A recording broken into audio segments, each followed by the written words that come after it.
David Matthews had not dreamed in color for 23 years, but at exactly 4:22 in the morning, he woke to a light so bright it seemed to burn through his eyelids like the birth of a star. His bedroom walls, once familiar shadows and corners mapped by decades of sleepless nights, now blazed with an otherworldly radiance that turned everything translucent, as if reality itself had become thin as tissue paper. The retired astronomer's heart hammered against his ribs with a rhythm that felt both terrifying and strangely sacred, a drumbeat that matched something vast and unknowable pulsing just beyond his window. He threw off his blankets with trembling hands, his bare feet hitting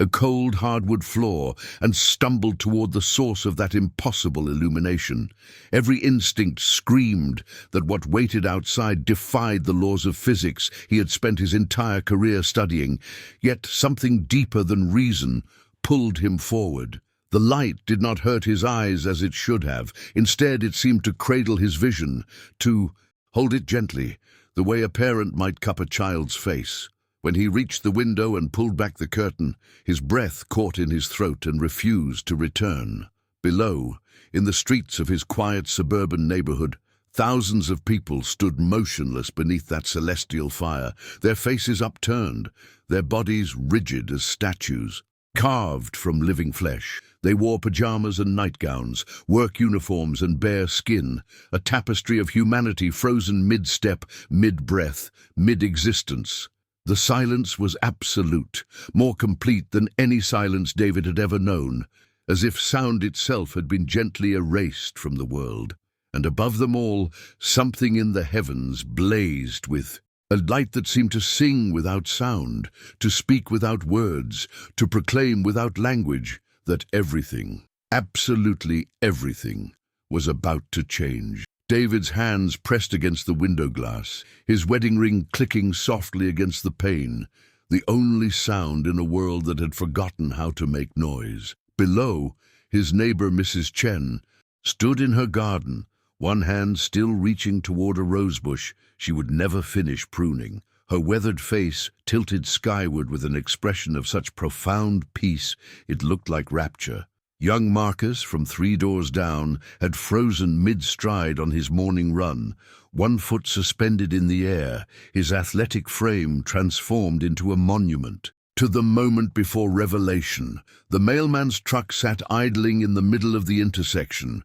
door hanging open, its driver standing on the asphalt with his delivery bag still slung over his shoulder, completely still, completely silent, completely transfixed. David wanted to call out, to shout, to break whatever spell had captured his entire city, but something held his voice captive. Not fear exactly, but a recognition that this silence was holy, that it carried within it a weight he had no right to disturb. His scientific mind raced through explanations. Mass hallucination, electromagnetic pulse, some unknown neurological phenomenon, yet every rational thought dissolved like sugar in water when confronted with the sheer impossible beauty of what he was witnessing. He pressed his forehead against the cool glass, his breath fogging the window, and felt tears begin to trace hot lines down his weathered cheeks. For 6 decades he had pointed telescopes at the stars,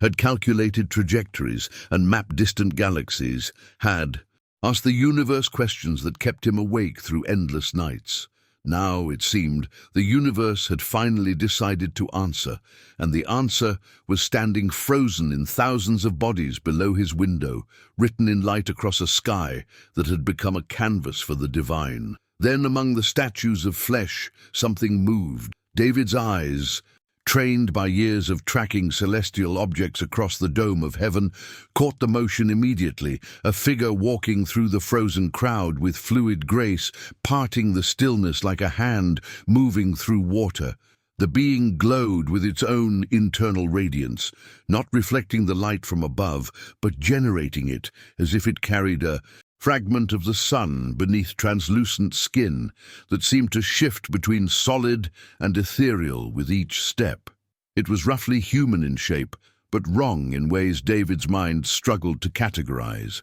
proportions that suggested a different gravity, a different evolution, a different story written in the language of DNA and stardust. The being's face turned upward, and David found himself staring into eyes that looked like liquid starlight had been poured into human form, swirling with depths that suggested not just intelligence, but ancient, patient wisdom. Those eyes found his window, found his face pressed against the glass 3 stories up, and held his gaze with such intensity that David felt his soul laid bare, every question he had ever asked suddenly visible, suddenly known. The being raised one hand in a gesture that was neither greeting nor command, but something in between, an invitation written in the grammar of light and silence. David's hand rose to mirror the gesture without conscious thought, his palm pressing flat against the window, as if trying to touch something infinitely far away and impossibly close. In that moment, standing in his darkened bedroom, while the world held its breath, the retired astronomer understood with sudden, crushing certainty that his life, every calculation, every observation, every lonely night spent searching the stars for meaning, had been leading to this single, sacred instant. The being began walking toward his building, and David found his feet moving, carrying him away from the window, through his apartment, down the stairs, his hand trailing along the banister, as if anchoring himself to reality before it changed forever. His heart thundered with a mixture of terror and exaltation, the feeling of standing on a precipice before an infinite fall or an infinite flight. The lobby door opened under his shaking hand, and the night air hit his face like baptismal water, cool and clean and charged with electricity that made the hair on his arms stand upright. The frozen people surrounded him now, a forest of human statues, and he moved among them with reverence, careful not to touch their suspended forms, feeling like an intruder in a temple built from living bodies and holy light. The being stood waiting in the center of the intersection, and as David approached on bare feet that barely felt the cold asphalt, it spoke his name, not aloud, but directly. Into the center of his being, the syllables resonating in his chest cavity, his skull, his bones. "David Matthews," it said, and the voice carried harmonics that suggested music older than earth, languages that predated human tongues, truths that had traveled across light years to find him standing in his pajamas in the middle of a silent street. "We have come," the being continued, and now David could see others like it emerging from the shadows between the frozen crowd, luminous figures forming a circle around him. "Because once you asked the universe a question that no one else dared to ask." David's mind reeled, searching through decades of late-night prayers disguised as scientific inquiry, of whispered questions posed to empty space, until he remembered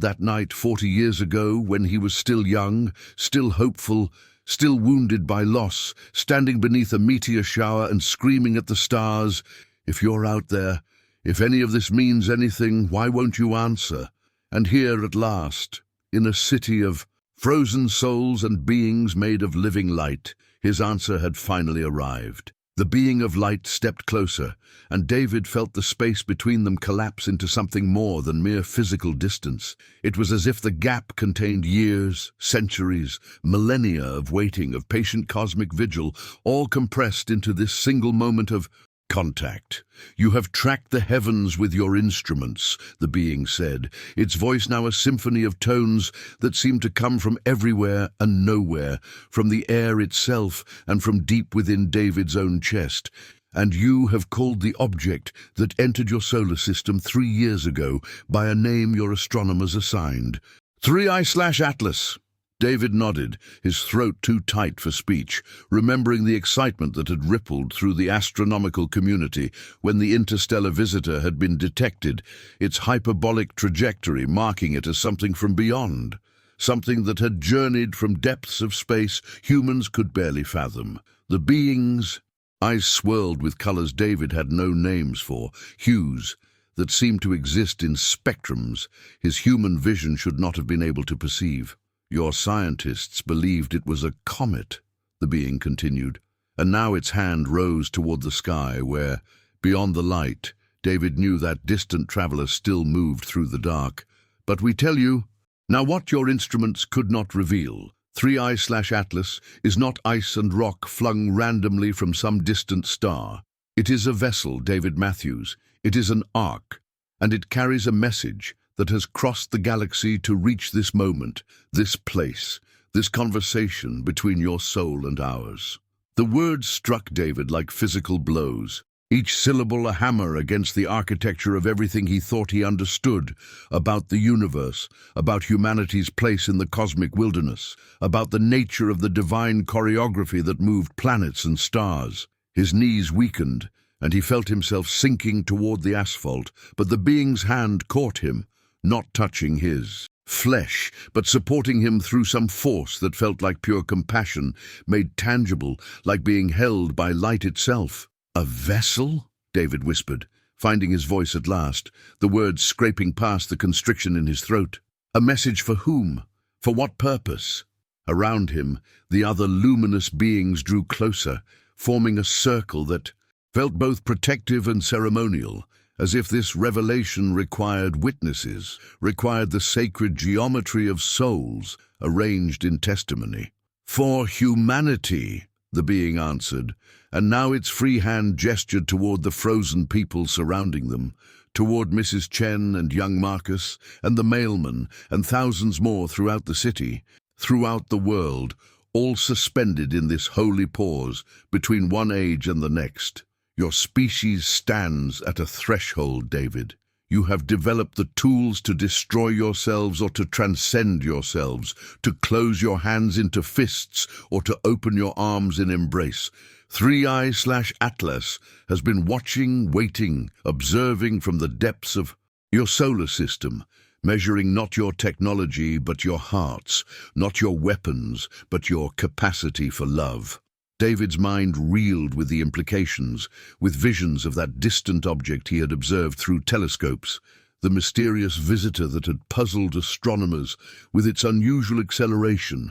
its strange trajectory, its refusal to fit neatly into the categories humanity had created for cosmic debris. "But why now?" he asked, tears streaming freely down his face, his voice breaking with the weight of wonder and terror and desperate hope. "Why reveal yourselves after all this time? Why break the silence that has lasted for all of human history?" The being's expression shifted, and David saw something in that luminous face that looked heartbreakingly like tenderness, like the face of a parent watching a beloved child finally understand a truth too large for their early years. "Because silence was necessary until hearts were ready to hear," the being replied, and now its voice carried undertones of something that sounded like music, like the harmony of spheres that ancient mystics had claimed to hear in their visions. 3I/Atlas is not the first messenger sent to Earth, David,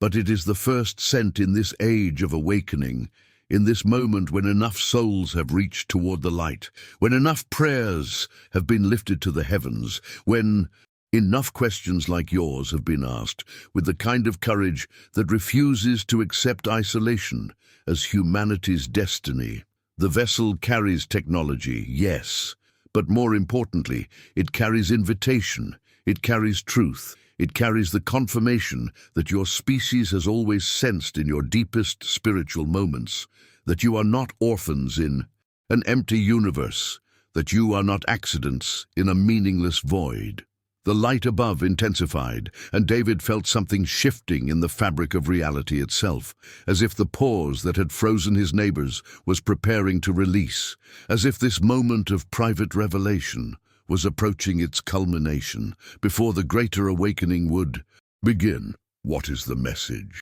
David breathed, his entire body trembling with anticipation and awe. "What truth does it carry across the stars?" The being placed its hand over David's heart, not touching his chest but hovering just above it, and David felt warmth radiating from that nearness, felt something like recognition flooding through his veins, like his DNA itself, was remembering a story written in its structure before his birth, before his parents' births, before humanity had walked upright on African plains. The message, the being said, its voice now soft as starlight falling on still water, is that the force you have called God, the consciousness you have worshipped and prayed to and questioned and doubted and loved across all your generations, is not separate from creation but woven through it, is not distant but intimate, is not silent but speaking in every atom, every star, every act of love that transcends fear. And 3i/Atlas carries proof of this sacred truth, carries the knowledge that will unite your science with your faith, your reason with your reverence, your past with your cosmic future. David's breath came in shallow gasps as the being's words settled into his consciousness, like seeds falling into fertile soil, and he felt something ancient stirring within him, something that had been dormant beneath years of equations and observations and the careful, measured language of science. The warmth radiating from the being's hand above his heart intensified, spreading through his chest like liquid light, and with it came a knowing that transcended anything his rational mind could have constructed, a direct transmission of understanding that bypassed thought entirely and spoke instead to the part of him that had knelt in chapel as a boy, that had wept at the birth of his daughter,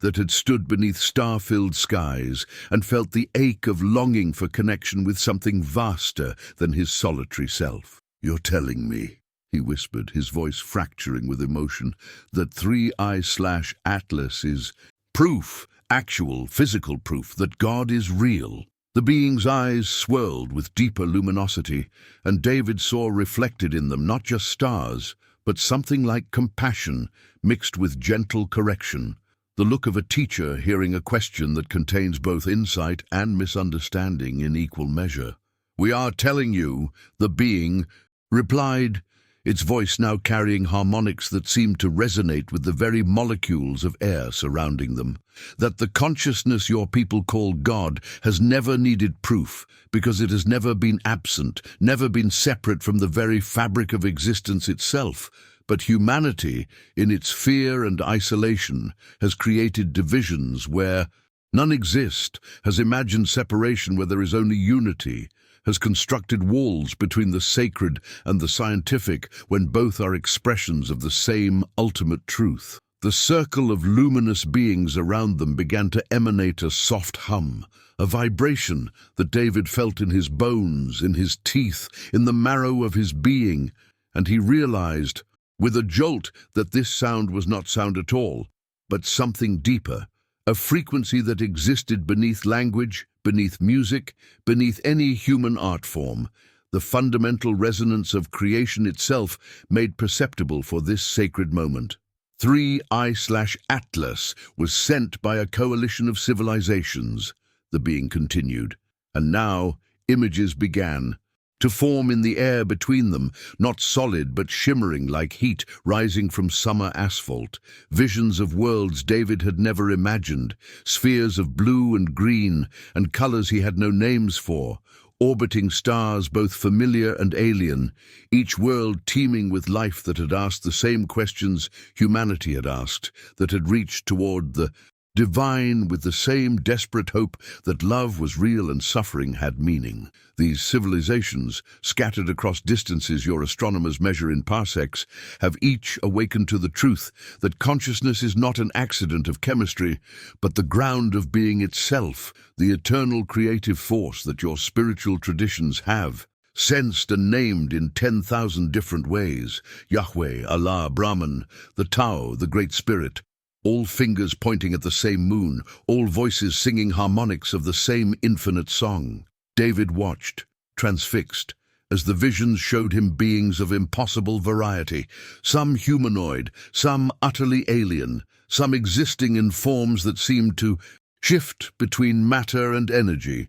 all gathered in what appeared to be a vast assembly, a cosmic council, united not by empire or conquest, but by shared recognition of the sacred nature of existence, by collective commitment to nurture emerging consciousness wherever it arose in the galactic garden. The vessel approaching your solar system carries more than instruments or databases, the being said, and now its hand moved from above David's heart to gesture toward the sky, where beyond the blinding light overhead, beyond the atmosphere and the darkness of space, that ancient traveler continued its patient journey toward humanity's awareness. It carries what your religious mystics would call a revelation, and what your scientists would call a unified field theory. The mathematical and experiential proof that love is not a chemical reaction in primate brains, but the binding force of reality itself,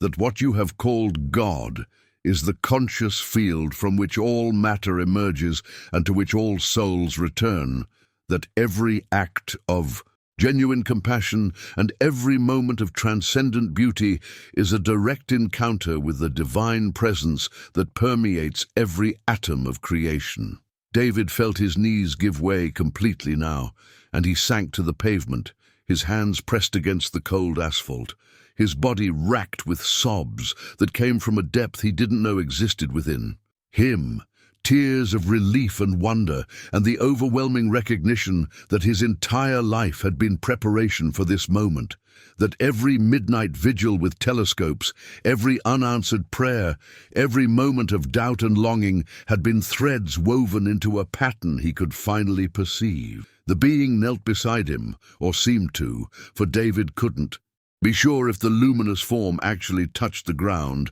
or merely suggested the posture through some geometry of grace, and placed both hands now on either side of David's head, not touching but surrounding him with a warmth that felt like being held by his mother, by his late wife, by God himself all at once and inseparable. 3I/Atlas. It carries an invitation, David Matthews, the being said, its voice now so tender that David felt his heart might shatter from the beauty of it. An invitation for humanity to join the greater community of awakened worlds, to take its place in the cosmic family not through technological achievement alone, but through spiritual maturity, through the choice to see every human being as sacred, every living thing as an expression of the divine creativity that formed galaxies and galaxies alike from the same love that beats your heart this very moment. David lifted his face, tears streaming through the stubble on his cheeks, his eyes meeting the liquid starlight of the being's gaze, and in that meeting he felt layers of fear and isolation peeling away like old skin, revealing something raw and new and infinitely precious beneath. The message confirms what your prophet Jesus taught, the being continued, and David's breath caught at the name, at the invocation of the figure he had prayed to as a child and struggled with as a man of science, that love is the ultimate law, that unity consciousness is not metaphor but physics, that when he said the kingdom of heaven is within you and among you, he was speaking literal truth about the nature of divine presence woven through all creation, and that his life was a demonstration of what becomes possible when a human being fully awakens to their identity as an expression of God's love made flesh. The words washed over David like baptismal water, like rain after drought, and he understood with sudden crystalline clarity that this moment was not the end of faith, but its fulfillment, not the destruction of mystery, but its deepening, not the replacement of God with aliens, but the revelation that the divine presence had always been vaster, more intimate, more achingly beautiful than any human theology had dared to imagine, that the universe itself was God's body, and every conscious being was a nerve ending through which the infinite experienced its own creation with endless wonder and delight. The being's hands remained hovering at the sides of David's head, and through that nearness came a shift in perception so profound that David couldn't tell if his eyes were open or closed, whether he was still kneeling on the street or had been transported somewhere beyond the boundaries of physical space. And then he realized with a start that both were true. Simultaneously, that he existed in two realities at once, his body still trembling on cold asphalt while his consciousness expanded outward like a flower, blooming in time-lapse, petals of awareness unfurling into dimensions he had never suspected existed beneath the surface of ordinary perception. The frozen crowds around him faded into translucence, the buildings and streetlights becoming gossamer suggestions of form, and in their place emerged a vision so vivid it felt more real than anything he had experienced in his 73 years of life. He was suddenly hovering in the black silk of space, suspended in the cosmic ocean between worlds, and there before him hung the object catalogued as 3I/Atlas, but now he could see it as it truly was, stripped of the limitations imposed by telescope lenses and spectrographic analysis, and the assumptions built into every scientific model humanity had constructed to make sense of the universe. What he had thought was a comet, what his colleagues had classified as an interstellar visitor following a hyperbolic trajectory through the solar system, was instead a vessel of such elegant design that David gasped at the recognition. It was shaped like a seed, like a teardrop, like a drop of mercury suspended in void, its surface neither metal nor stone, but something that seemed to shift between states of matter, as if the object existed partially in dimensions his eyes couldn't quite focus on, and across its hull flowed symbols that burned with soft luminescence, a script that resembled nothing in any human language, yet somehow communicated meaning directly to the part of David's mind that understood beauty and mathematics as different expressions of the same truth. "You are seeing the ark as it was sent," the being's voice whispered through his expanded consciousness, no longer coming from outside, but resonating within the vision itself, woven into the fabric of what David was witnessing, crafted by hands both organic and synthetic, born from the collaboration of 17 civilizations who recognized that consciousness throughout the galaxy was approaching a threshold, a moment when the young species called humanity would either awaken to its divine nature or collapse into the darkness of separation and fear. The vision shifted, and David found himself not just observing the vessel, but somehow inside it, moving through corridors that had no floor or ceiling in any conventional sense, spaces that seemed to reconfigure themselves according to principles of sacred geometry, golden ratios, and Fibonacci spirals made manifest in architecture that served both technological and spiritual purposes so integrated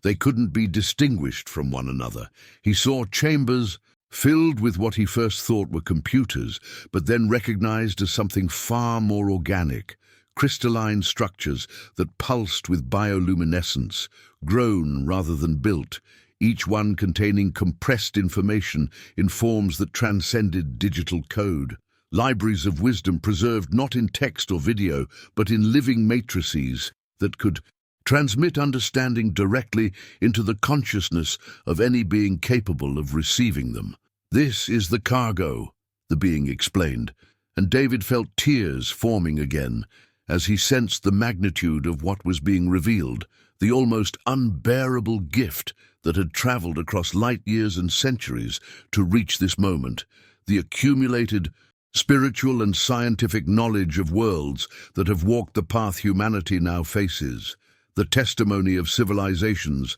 that chose love over dominance, unity over isolation, that discovered through their own struggles and revelations that the force which creates galaxies and the force which compels a mother to sacrifice for her child are one and the same consciousness, expressing itself across every scale of existence from quantum foam to galactic superclusters. The vision deepened, and now David was shown not just the vessel, but its journey. He saw it launched from a world orbiting a binary star system whose light had not yet reached Earth's telescopes, saw the gathering of species who had each contributed something precious to the cargo, saw ceremonies that looked simultaneously like religious rites and scientific conferences, beings of impossible diversity united in solemn purpose as they blessed the ark and sent it outward into the dark immensity between stars.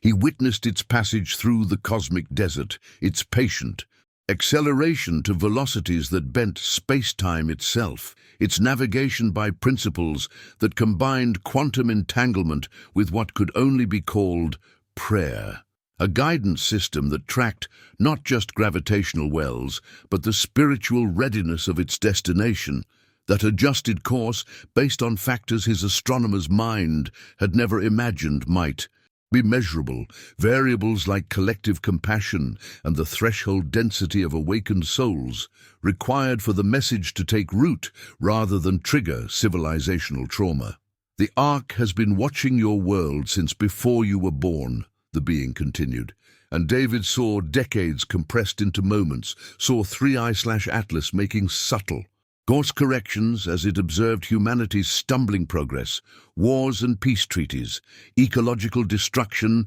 and environmental awakening, the slow, painful emergence of global consciousness struggling to be born against the resistance of tribalism and fear, waiting for the moment when enough hearts had opened, when enough minds had expanded. Beyond the prison of materialist reductionism and religious fundamentalism both, when the soil of human consciousness had been tilled enough that these seeds could grow rather than wither on barren ground. David understood then, with crushing clarity, that this was not invasion or conquest, not even rescue in any conventional sense, but something far more intimate and terrifying and beautiful. It was midwifery, the arrival of assistance at the moment of humanity's potential birth into a larger family, the offering of a choice that could not be made for them, but only presented with love and then released, honored, regardless of the outcome, because free will itself was recognized by these ancient travelers as the most sacred gift the divine consciousness had embedded in the universe. The vision began to contract, pulling David back toward his body, and in those final moments of expanded perception, he saw something that would haunt him with wonder for whatever years remained to his life. He saw Earth as the Ark saw it, a blue jewel, wrapped in veils of white cloud, and he saw threaded through the atmosphere and across the surface a network of light invisible to physical eyes, a web of connection, linking every human heart that had ever genuinely loved, ever truly forgiven, ever chosen compassion over cruelty, and he recognized this luminous network as the kingdom of heaven Jesus had spoken of, the mystical body of Christ, made visible, not separate from the planet, but growing through it, like mycelium through soil, and he understood that this living web of awakened consciousness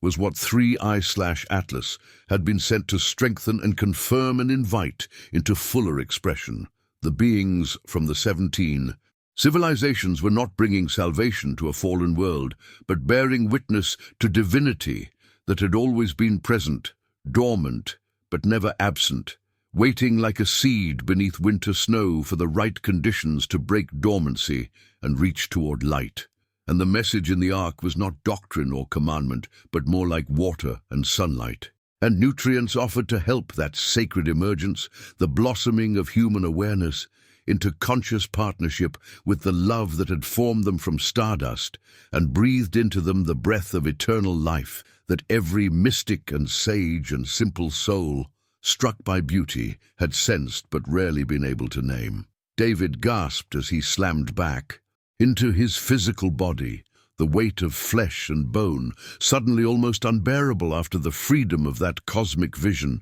and he found himself still kneeling on the street, with the luminous being still present, still patient, still radiating that impossible gentleness, and the frozen crowds still standing motionless around them like a congregation, waiting for a sermon that would shatter every certainty they had built their lives upon, and replace those certainties with something infinitely more demanding and infinitely more generous. The truth that they were loved beyond measure and invited to become conscious participants in creation's ongoing revelation, co-creators with the divine presence that had never stopped speaking through every leaf and star and human kindness since the beginning of time. David remained on his knees, his breath coming in shallow gasps as his consciousness settled back into the familiar boundaries of his aging body. But nothing felt familiar anymore. The street beneath him, the weight of gravity,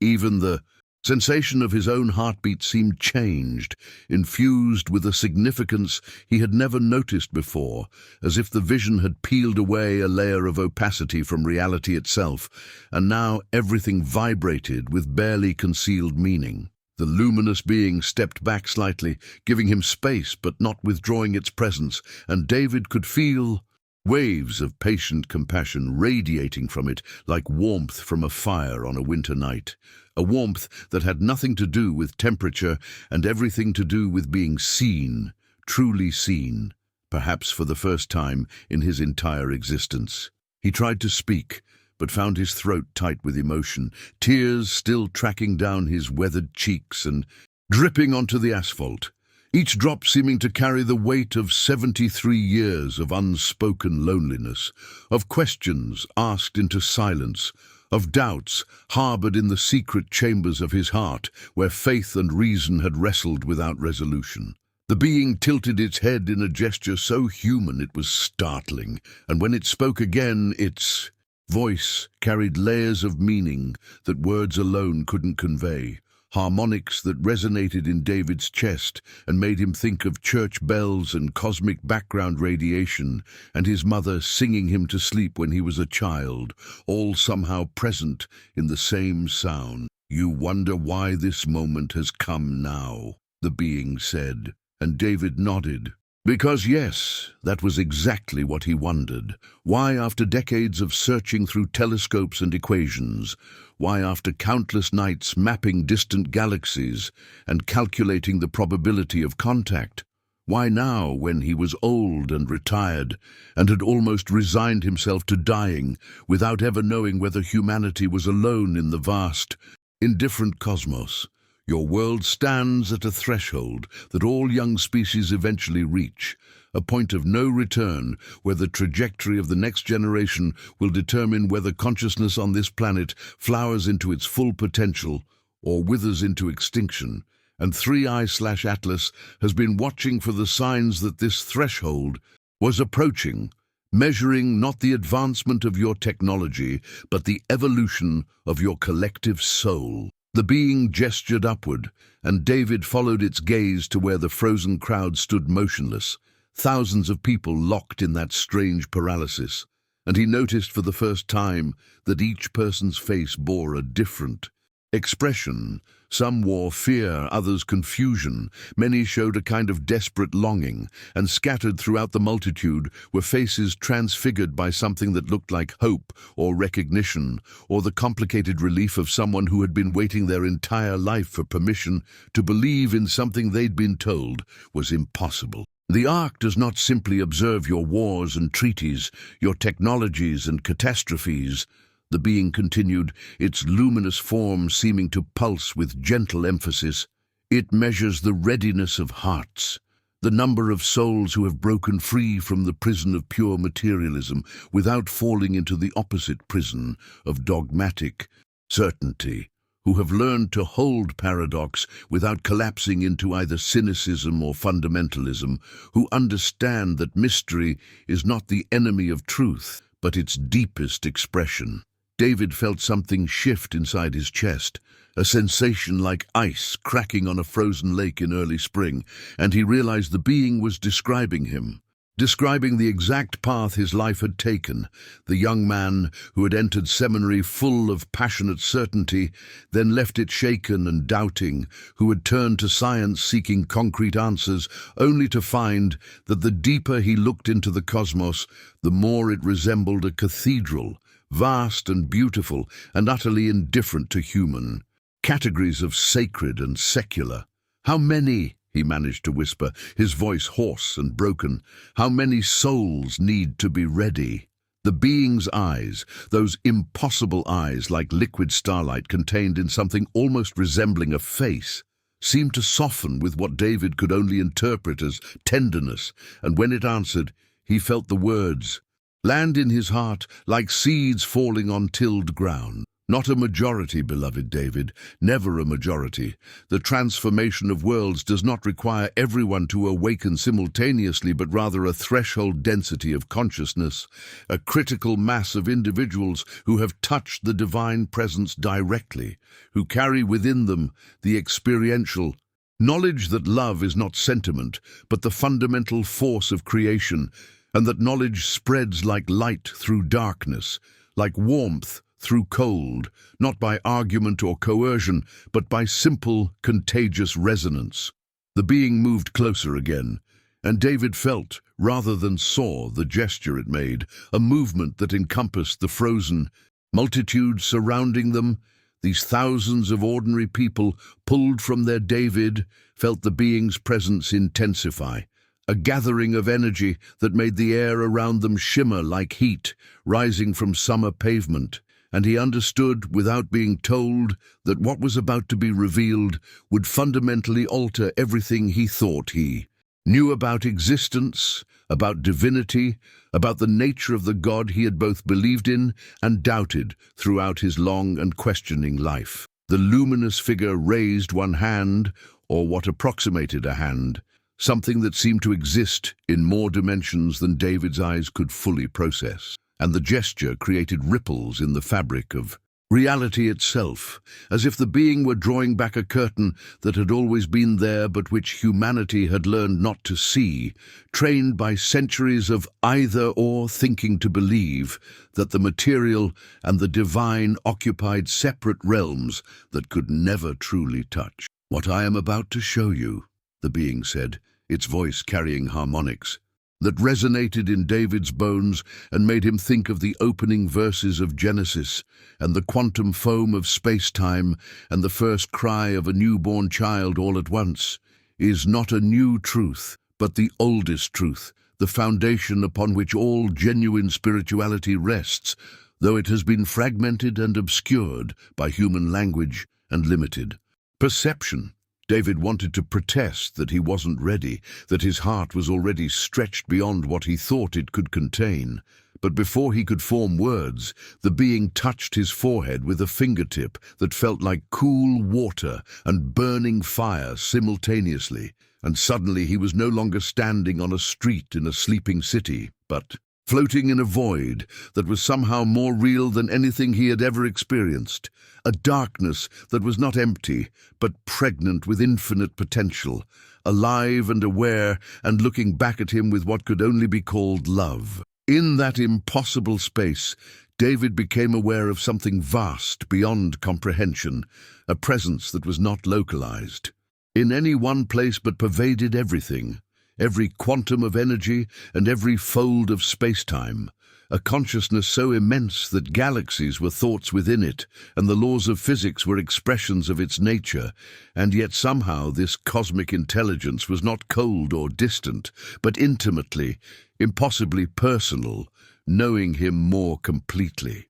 than he knew himself, aware of every choice he had ever made and every doubt he had ever harbored, and loving him not in spite of these things but through them, because of them, with them as essential threads in the tapestry of his becoming. He understood in a flash of recognition that shattered and remade him simultaneously that this was what mystics had always tried to describe, what saints and prophets had caught glimpses of and spent their lives attempting to translate into inadequate human language. This presence that was not separate from creation, but was creation's innermost reality, the ground of being itself consciousness, not as something that emerged from matter, but as the fundamental fabric from which matter, energy, space, and time were all woven like patterns in an infinite loom. "You call this presence God." The being's voice came to him through the vision, not interrupting it, but harmonizing with it like a descant above a melody. And that name carries truth, though it has been burdened with so many human projections. So many images of a distant king on a distant throne issuing commandments from outside creation, when the reality is that the divine is not outside anything, but is the inside of everything, the depth dimension of existence, closer to you than your own breath and vaster than the observable universe. David felt tears streaming from his closed eyes back in his physical body, even as his consciousness soared through this revelation, and he understood that his lifetime of oscillating between faith and doubt had not been a failure, but a necessary journey, a spiral path that had to pass through questioning in order to arrive at a knowing that transcended both blind belief and reductive skepticism. The vision shifted, and David saw Earth as the being saw it, a blue jewel turning in the darkness of space, and he perceived that this world was not an accident, not a random collection of chemicals that happened to stumble into self-replication, but part of an intentional seeding, a sacred experiment conducted by the consciousness that permeated all things, an experiment in whether beings granted free will and wrapped in the temporary amnesia of physical embodiment could nevertheless find their way back to recognizing their true nature as expressions of the divine itself. He saw that throughout the universe there were countless worlds where this experiment had been attempted, each one unique, each one precious, and Earth was one among many, yet also irreplaceably itself, a garden where a particular flavor of consciousness could grow, where love could be learned through the specific challenges of limitation, separation, and the poignant beauty of mortality that made every moment shimmer with significance. Your planet was seeded long ago, the being explained, and David saw shadows of ancient visitors, beings from civilizations millions of years older than humanity, tending the primordial oceans of Earth like gardeners preparing soil, introducing not just biological material, but something more subtle, a template, a possibility, a divine spark, encoded into the very structure of the DNA that would eventually give rise to beings capable of looking up at the stars and asking why, asking how, asking who am I, and what does it all mean. But seeding is not control, beloved David, the being continued, its voice threaded with something that sounded like pride and concern intermingled. The experiment requires genuine freedom, the ability to choose selfishness or generosity, fear or love, isolation or communion, and your species has been choosing for millennia, slowly,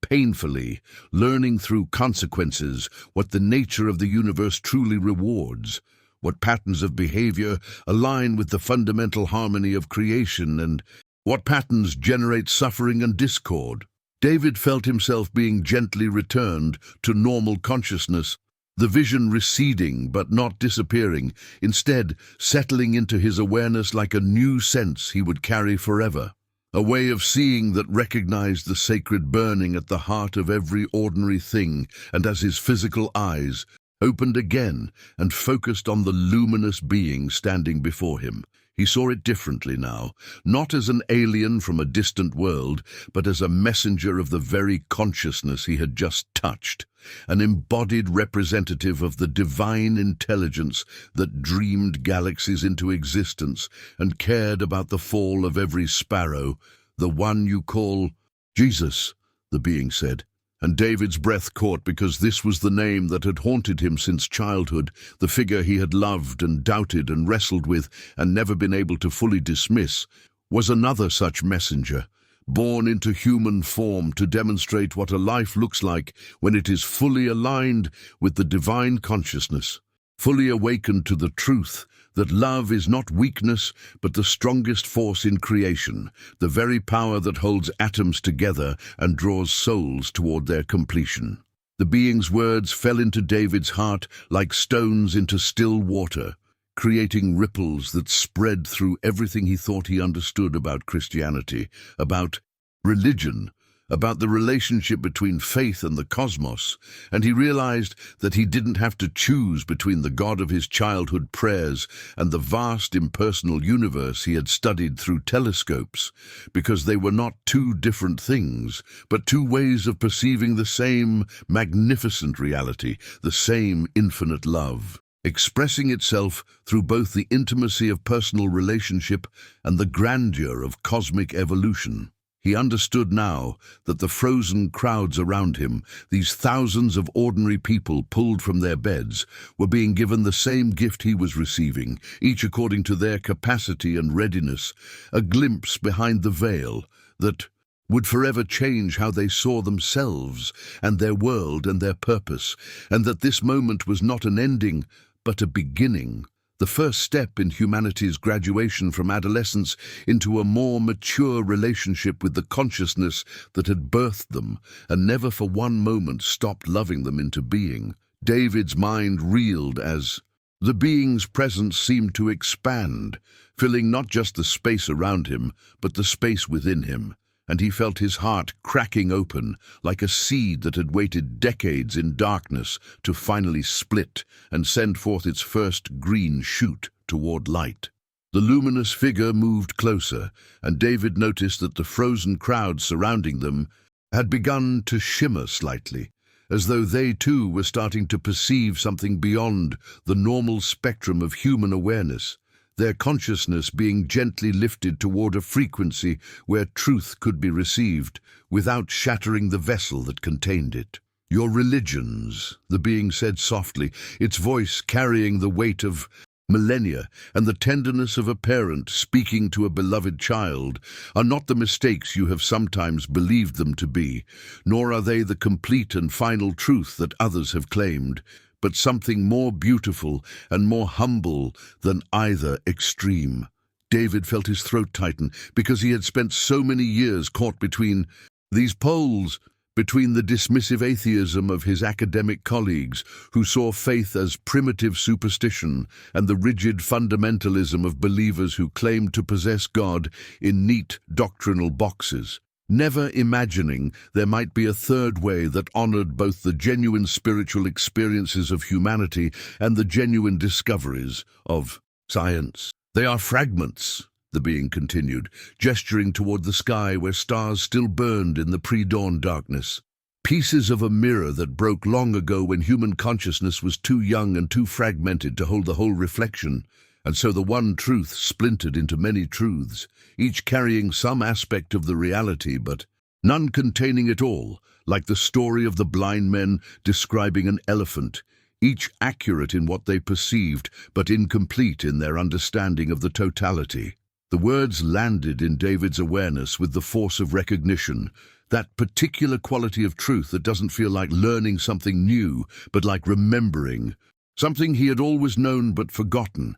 and he understood that this was why the world's religions both resonated with each other in their deepest mystical cores, and yet conflicted in their surface expressions, because they were all reaching toward the same infinite consciousness, but from different cultural starting points, different historical moments, different angles of approach toward a reality too vast to be contained in any single human framework. The being raised both hands now, and the air between them began to shimmer and coalesce into images that were not quite physical, but more real than mere hallucination. And David saw a progression of human history that took his breath away, a cascade of moments when the divine consciousness had reached through the veil of ordinary reality to touch specific individuals who were ready to receive and transmit its message. He saw shamans in firelit caves entering trance states where the boundaries between self and cosmos dissolved, and they returned with healing wisdom and sacred songs. Saw prophets in desert places hearing voices that called them to speak truth to power and remind their people of justice and mercy as the heartbeat of genuine spirituality. Saw mystics in monastery cells and forest groves touching the same infinite presence David had just encountered and trying desperately to translate the untranslatable into words that might guide others toward that same liberation. And among these messengers, the being said, its voice dropping to a register that made David's chest vibrate with harmonics he felt rather than heard. One came who embodied the message so completely that his very life became the teaching, not just words about love, but love made flesh, not just concepts about unity with the divine, but that unity demonstrated in every healing touch, every barrier broken, every meal shared with outcasts and sinners who needed to know they were not forgotten by the consciousness that dreamed them into being. David knew without being told that the being was speaking of Jesus, and tears began streaming down his face again because he suddenly saw the figure he had known from Sunday school stories and Renaissance paintings in an entirely new light, not as a cosmic exception to the rules of human existence, but as a cosmic demonstration of what human existence was always meant to become, a life so transparent to divine love that people encountered God when they encountered him, not because he was different in kind from other humans, but because he was fully what all humans were created to be, awakened, aligned, whole. The vision shifted, and David saw Jesus not as a theological abstraction, but as a real man walking dusty roads in a forgotten corner of the Roman Empire. And yet this man moved through the world with a quality of presence that transformed everyone he touched, as though he carried an atmosphere of home with him, a field of consciousness that reminded people at a level deeper than thought that they were loved, that they belonged, that their true identity was not their shame or their failure or their fear, but something infinitely more beautiful and more real. He watched Jesus heal bodies and hearts not through magic tricks that violated natural law, but through an alignment with natural law at its deepest level, through the understanding that consciousness and matter were not separate realms, but interwoven dimensions of a single reality. And when a person encountered the full force of divine love embodied in human form, it could literally reorganize their cells, restructure their neurology, remake their relationship to the world and themselves. He taught unity when the world demanded division, the being said, its voice threaded through with something that sounded almost like grief. Taught forgiveness when the world worshipped revenge. Taught that the kingdom of God was not a distant heaven requiring the right beliefs to access, but a present reality available to anyone willing to see with new eyes and love with an open heart. And for this teaching he was killed, because nothing threatens the systems humans build to protect themselves from vulnerability, quite like the message that love is stronger than death, and that no authority on earth can separate you from the divine consciousness that lives in you and as you. David felt the weight of this, felt how revolutionary it truly was to claim that access to God required no mediator except the willingness to open oneself, to love no institution or priest or ritual, except the daily practice of seeing the sacred in the face of every person encountered, especially those the world had labeled unworthy. And he understood why this message had been both preserved and obscured by the religious traditions that formed around it, preserved because it was too powerful to die, and obscured because it was too dangerous to be fully unleashed in a world still organized around hierarchies of power and worth. The images faded, and David found himself back in his body, standing on the empty street, with the luminous being before him and the frozen crowds beginning to stir around them, and he realized that what he had just been shown was not meant to diminish his Christian faith, but to expand it beyond the boxes it had been confined within, to help him see that the Jesus he had loved since childhood was even more magnificent than he had imagined, not smaller when understood in a cosmic context, but larger, not less divine, when seen as part of a universal pattern of divine self-revelation, but more divine because that pattern itself revealed the character of God as eternally committed to reaching toward creation with love, again and again across worlds and ages, never giving up on the experiment of consciousness, learning to recognize itself as an expression of the infinite. All your religions carry this truth in Different vessels, the being said, its form beginning to grow more translucent, as though their time together was approaching its end. And when humanity is ready to see past the vessels to the water, they all contain. When you can honor the unique beauty of each tradition while recognizing the single source from which they all flow, then you will be ready to join the galactic family, not as children needing to be saved, but as adults taking your place in the ongoing work of consciousness awakening to itself throughout the universe. David nodded slowly, his face wet with tears, but his heart expanding with a joy he had never known was possible. The joy of discovering that everything he had ever loved about his faith was true, and everything he had ever questioned about it was also being honored. That he didn't have to choose between Jesus and the cosmos, because Jesus was the cosmos revealing its deepest nature. Love poured out without reservation, divinity embracing humanity so completely that the boundary between them disappeared, and a new possibility was born. David's voice broke as he finally gave form to the question that had been building in his chest like a storm pressing against his ribs, the words tumbling out raw and unguarded in a way he hadn't allowed himself to speak since he was a child, kneeling beside his bed, asking God why his mother had to die.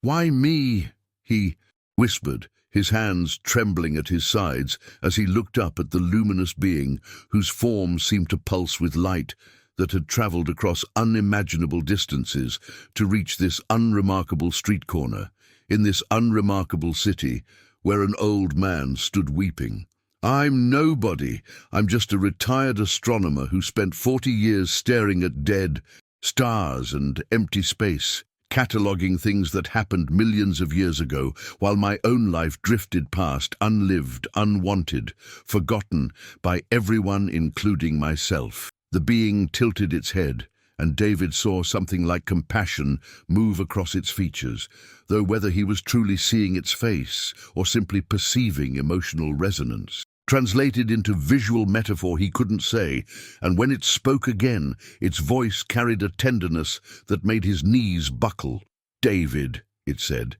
and hearing his name spoken by this cosmic intelligence felt like being truly seen for the first time in decades. "You were not chosen despite your ordinariness, but because of the extraordinariness hidden within it, the sacred G of your searching, the holy persistence of your questions, even when no answers came." The being moved closer now, closing the distance between them until David could see that its eyes were not solid, but contained depths within depths, spirals of light that seemed to open onto vistas of space and time that his mind could barely process without fracturing. And he understood that he was looking not at eyes in any biological sense, but at windows into a consciousness vast enough to hold galaxies, and yet focused entirely on him in this moment, with an attention so complete it felt like love made tangible. "Every night you stood beneath the stars," the being continued, its voice threading through David's awareness, like music he had forgotten he knew. "Every question you asked about the nature of existence, every moment you chose wonder over cynicism despite your loneliness and your doubt. Every time you looked up instead of down, you were praying, David, not with the words humans think constitute a prayer, but with the deepest language of the soul, the language of longing for truth and meaning and connection to something greater than the small story fear had convinced you was your only identity." The words landed in David's chest and detonated there, releasing decades of accumulated grief and self-judgment, all the years he had believed his questions were signs of weakness or apostasy, rather than the very thing that kept his spirit alive when everything else in his life had dried up and blown away like autumn leaves. He thought of those countless nights in the observatory, the cold metal of the telescope against his cheek as he tracked objects moving through the void. And he had told Himself, he was just collecting data, just doing science, never admitting that what he was really doing was reaching out with everything he had toward a universe he desperately hoped was not as indifferent as it appeared, whispering into the darkness, "Please, please let there be meaning. Please let there be purpose. Please don't let this all be for nothing." The being reached out then, and David felt he should step back, should protect himself from contact with something so utterly other. But he found he couldn't move, found he didn't want to move. And when the luminous figure pressed its hand against his chest directly over his heart, he felt a warmth spread through his entire body, as though he had been cold his entire life without realizing it, and was only now discovering what it meant to be warm. The touch was not physical in any conventional sense, yet it was more real than any physical contact he had ever experienced,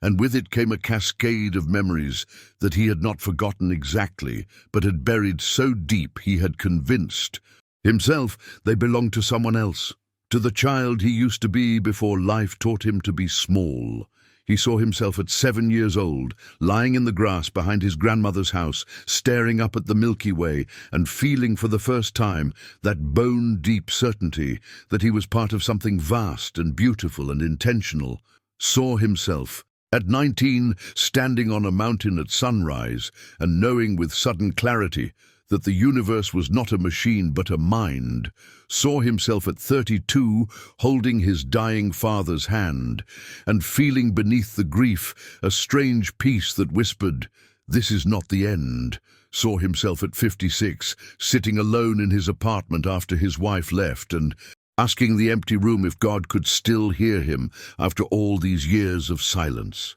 "Every moment," the being said softly as the memories washed through David's awareness like a cleansing tide, "every single moment of seeking was heard and held and honored, because the consciousness you call God is not distant or detached, but woven into every particle of existence. And when you asked your questions into the void, they rippled outward across dimensions until they reached those of us who have been listening, waiting for souls brave enough to ask what others feared to voice." David felt something unlock in the center of his chest. A door he had not known was closed, swinging open to reveal a space inside himself that was infinite, and he understood with a clarity that bypassed all intellectual reasoning that he had never been alone, that his entire life had been held within a love so vast and so patient it had allowed him every detour and every mistake, while never withdrawing its presence, only waiting for the moment when he would be ready to recognize what had always been there. The being's hand remained pressed against his heart, and David saw now that the light emanating from it was not separate from him, but was calling forth a corresponding light from within his own chest, as though the being was not giving him something foreign, but awakening something that had always been his. A divine spark that every human carried but most never learned to kindle. "You asked why you were chosen," the being said, its voice now seeming to come from inside David as much as from the figure before him. "But the deeper truth is that you chose this. Not in this lifetime perhaps, but in the eternal moment before time began, when consciousness first dreamed itself into multiplicity, when the one became the many, so that love would have someone to love. And you volunteered to be among those who would forget their divine origin so completely that remembering it would be a genuine discovery,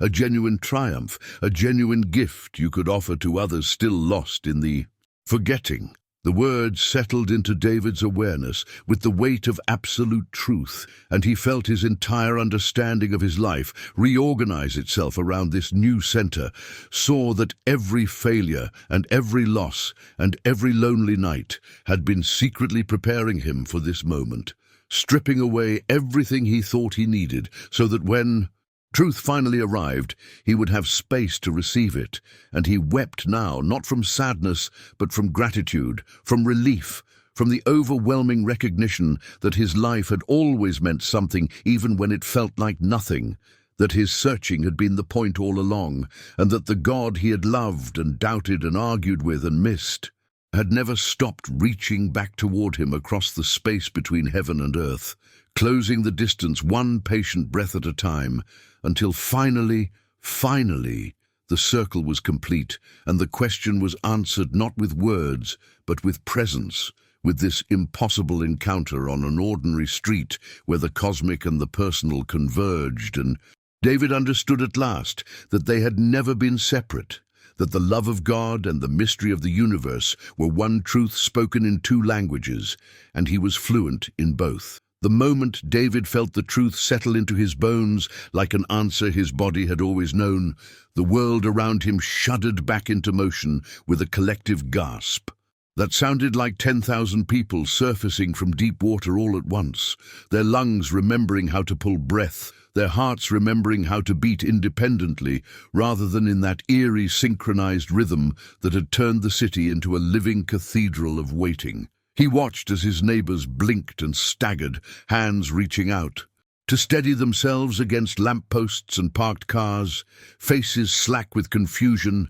that was already transforming into something else. Something that made David's chest tighten with recognition because he saw in their expressions the same stunned wonder he felt in his own body, the same sense of having been touched by something that exceeded the boundaries of normal experience. The frozen crowds were waking, but they were not waking into the world they had left when the light first appeared. They were waking into a world that had been fundamentally altered, and David understood with sudden clarity that whatever had happened to him, whatever private revelation he had received from the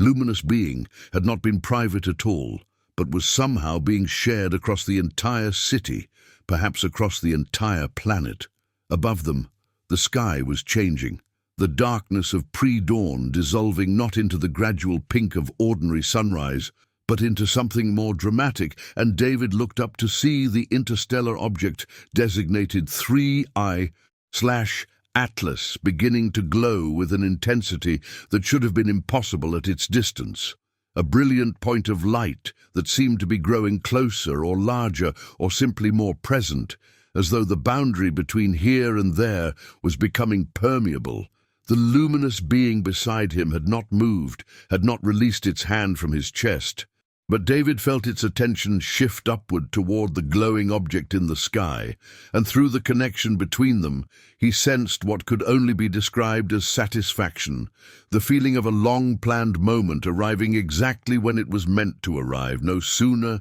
and no later than the infinite patience of cosmic love required. "They are receiving it now," the being said, its voice carrying a note of something almost like joy, and David did not need to ask what it was because he could feel the transmission happening, could sense the wordless message pouring down from 3I/Atlas like light through a prism, breaking into a spectrum that each human consciousness could perceive according to its own capacity and readiness. Some of his neighbors were weeping openly, hands pressed to their chests or raised toward the sky, while others stood perfectly still with expressions of peaceful rapture, and David saw a young woman in pajamas sink to her knees on the sidewalk, with her face tilted upward and tears streaming down her cheeks, her lips moving in what might have been prayer, or might have been simply the attempt to name an experience for which human language had no adequate vocabulary. An elderly man in a bathrobe was embracing a teenage boy who David vaguely recognized from the corner store, and they were both laughing and crying simultaneously, and David felt his heart crack open wider at the sight, because he understood that the walls between stranger and neighbor and family were dissolving in the face of this shared recognition that they were all, every single one of them, children of the same infinite source, sparks of the same divine fire that had dreamed galaxies into being, and then dreamed beings to witness those galaxies, and finally dreamed the moment when the witnesses would remember who they truly were. David felt the being's hand press more firmly against his chest, and suddenly he was not just David anymore, but was somehow connected to everyone in his field of vision and beyond, his awareness expanding in concentric circles to encompass the whole city, and then further still, and he gasped because he could feel millions of minds simultaneously opening like flowers to sunlight, could feel the cascade of recognition moving across time zones as dawn followed the Earth's rotation and the message of 3I/Atlas reached soul after soul in an endless wave of awakening. He felt a woman in Mumbai understanding for the first time that her Hindu devotion and her neighbor's Muslim prayers were two dialects of the same conversation with the same loving presence. Felt a man in Sao Paulo recognizing that the Jesus he had worshipped his entire life was not diminished but magnified by the revelation that his message of love was a cosmic principle woven into the fabric of reality itself. Felt a teenager in Stockholm who had believed himself abandoned by God, suddenly knowing with unshakable certainty that abandonment had never been possible,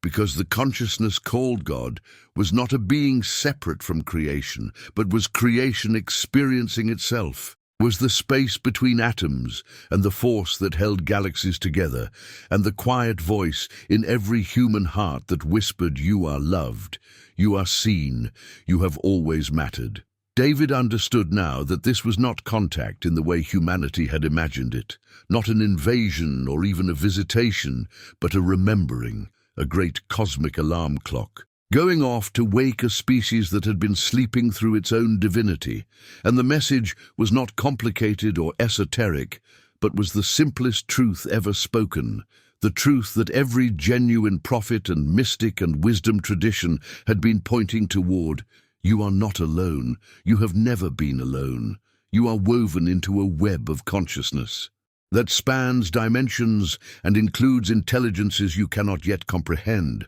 but who have been watching over you with infinite patience, waiting for you to be ready to join the conversation. The sky above them was now completely transformed, not dark and not quite daylight, but suffused with a quality of radiance that seemed to come from everywhere and nowhere, and David watched as 3I/Atlas pulsed with rhythmic light that felt less like a visual phenomenon and more like a heartbeat, and he realized that was exactly what it was. The heartbeat of something vast and alive and benevolent, and that heartbeat was synchronizing with his own and with the heartbeats of everyone around him, until the entire city seemed to be breathing as one organism. The being finally withdrew its hand from David's chest, and he felt the loss of direct contact like a small grief, but immediately understood that the connection had not been severed, but had simply changed form, had become something he could carry within himself rather than something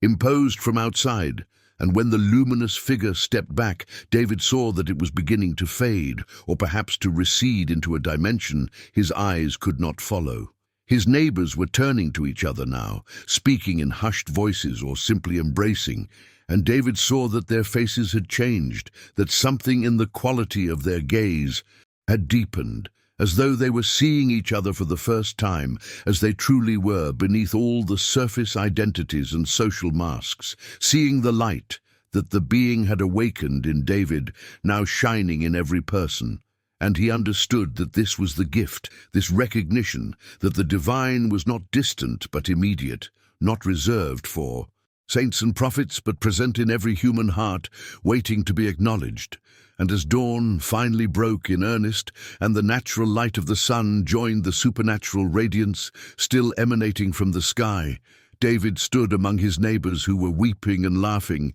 and holding each other as though they had all survived the same catastrophe or perhaps the same birth. And he looked up one last time to see the being's ship ascending, a point of light rising toward 3I/Atlas. And he felt no sadness at its departure, because he knew with absolute certainty that what had been given could not be taken away, that humanity had crossed a threshold and there was no going back, only forward into a future where the sacred and the scientific were finally reconciled, where faith and knowledge were recognized as two aspects of the same search for truth, and where every human being could claim their inheritance as beloved children of a God whose love was large enough to fill the universe and patient enough to wait Billions of years for the moment when creation would finally recognize itself in the mirror and say, yes, I remember now. I remember who I am.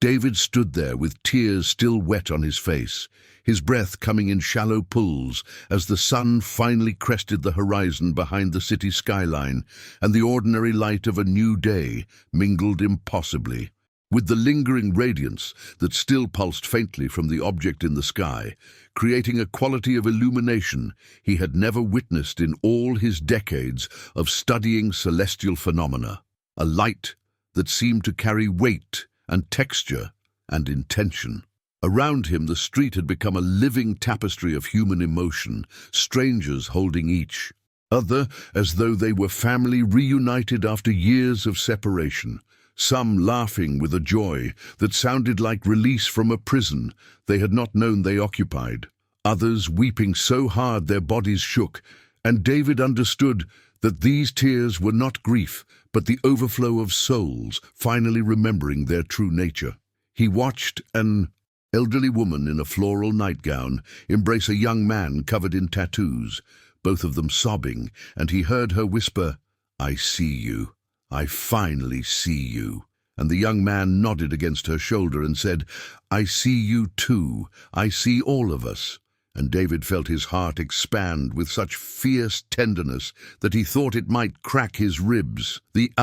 frozen quality that had gripped the city was completely gone now, replaced by this warm, chaotic, beautiful movement of awakening. And yet something of that earlier unity remained, a subtle thread connecting every consciousness, so that David could sense the emotional atmosphere of the entire gathering, like a musician sensing the key in which an orchestra was playing. The luminous being was almost completely transparent now, its form flickering like a candle flame in wind, but its eyes still held David in their liquid starlight gaze, and he felt the being speak directly into his mind one final time. The words arriving not as sound, but as knowing that bloomed in the center of his chest and spread through his entire nervous system. What you are feeling now, this love that seems too large for your body to contain, this is what your teacher Jesus tried to show you. This is what every prophet and mystic has glimpsed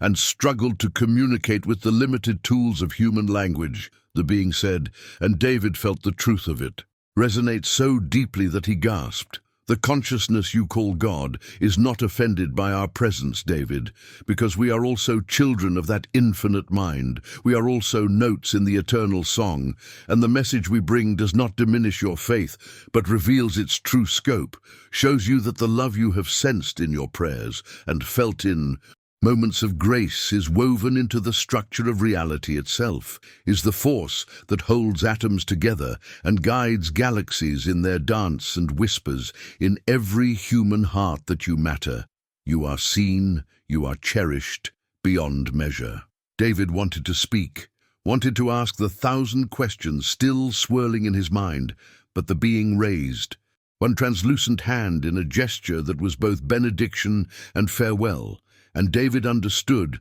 that the time for questions had passed, that what remained now was integration, the long, beautiful work of learning to live as a being who remembered his divine origin while still inhabiting a human form with all its limitations and glories. The ship that had brought the being was now visible in the lightening sky, a structure that seemed to exist partially in dimensions David's eyes could not fully process, its surface reflecting colors that had no names in human languages. And as the being began to rise toward it, David felt a sudden, desperate need to say something, to mark this moment with words that might capture even a fraction of its significance. "Thank you," he called out, his voice rough with emotion, and the being paused in its ascent, turning back to look at him with an expression of such profound compassion that David felt his knees weaken. "Do not thank us, David," the being said, and now its voice came from everywhere and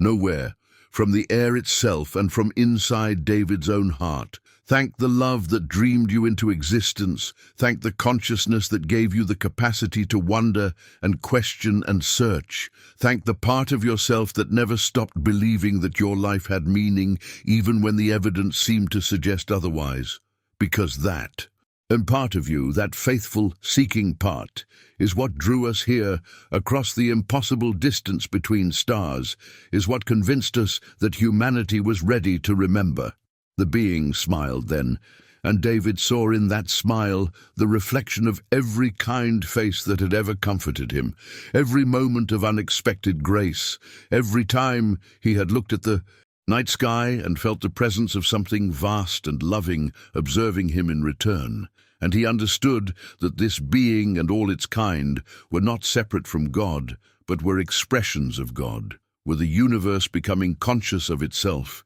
and reaching out to help other consciousnesses awaken, and that he himself was also an expression of that same divine creativity, that every human being was a unique and irreplaceable note in the cosmic symphony. As the ship rose higher and the being finally vanished into it, David turned to see his neighbors watching the ascent with faces full of wonder, and he felt moved to speak, though he had no idea what words might be adequate to this moment. "We are not alone," he said simply, his voice carrying further than it should have in the morning air, and heads turned toward him, dozens of faces streaked with tears and radiant with new understanding. "We have never been alone," an older man responded, his voice trembling with conviction, and a woman beside him added, "God has been with us all, along in ways we could not imagine." And suddenly everyone was speaking at once, not in chaos,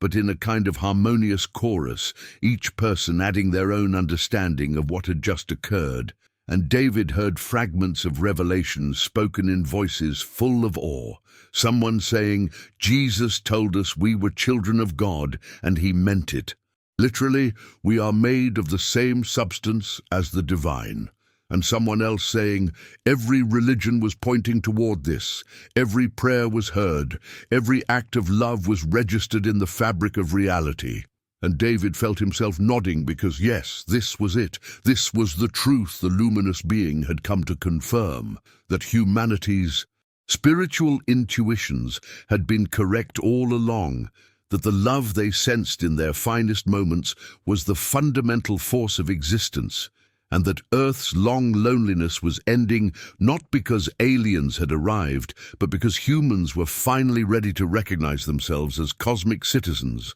as beings whose destiny had always been to join the great community of conscious life that filled the universe with meaning and purpose. The sky above them was clear now, except for the fading point of light that marked 3I/Atlas, and David knew that object would remain visible for weeks, a constant reminder in the heavens that everything had changed, that humanity had been invited into a larger story. And as he stood there with the sun warming his face and his neighbors gathered close in spontaneous community, he felt a peace deeper than any he had known in his 73 years, a peace that came from finally understanding that his lifelong search for meaning had not been in vain, that every question he had asked the universe had been heard and was now being answered in a way more beautiful than he had dared to hope, and that the greatest chapter of human history was indeed just beginning.